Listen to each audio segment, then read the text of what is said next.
if we can have two guys in top 10 and one guy winning, I'm not complaining. Pogacar had to settle for second place at Amstel Gold and Paris-Roubaix before that. It's proof that he can be beaten. Still, you wouldn't bet against him landing a second win here after 2023. I won it one time out of, I don't know, 5 or 4 times that I did it. But every year that I did it better. So I have a good experience for final climb, strong team. So every year feeling stronger on those kind of finishes. Evenepoel made a stunning comeback from injury with his victory at Brabantse Pijl, but he will have to think outside of the box if he wants to beat the top climbers and punchers on the Muur de Huy.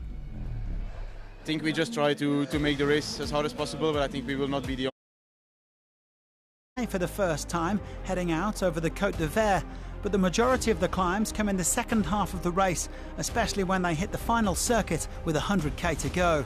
There are 3 climbs each of the Côte de Ref, the returning Côte de Cherave, and of course the Muur de Huy itself.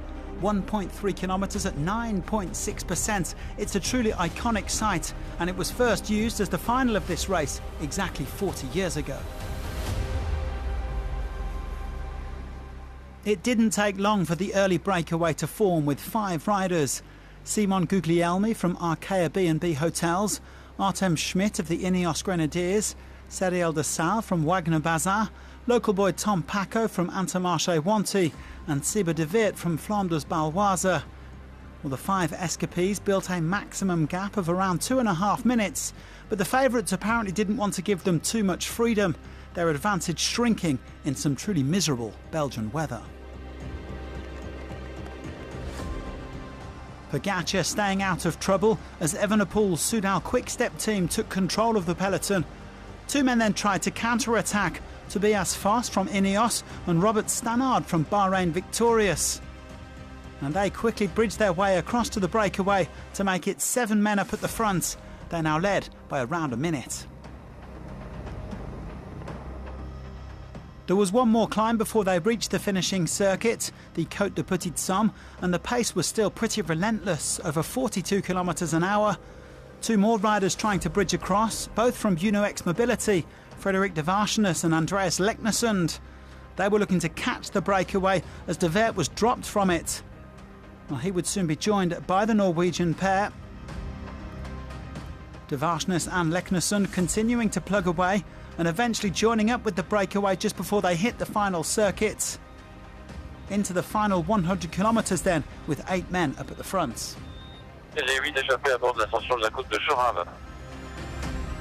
Well, these climbs soon started taking their toll as UAE Team Emirates XRG joined Soudal Quick-Step at the front of the peloton. It soon became apparent that Stevie Williams wasn't going to be defending his title. They soon embarked on the first climb of the Muur de Huy. Plenty of Belgian fans out, braving the rain, but the last Belgian winner, Dylan Teuns, was also going backwards. Well, the breakaway slowly being whittled down on these climbs. Paco was dropped on the Muur de Huy before Guglielmi said goodbye on the Côte de Ref. So 8 becoming 6, and 6 would then become 4 as Stannard and Schmidt lost contact on the Côte de Cherave.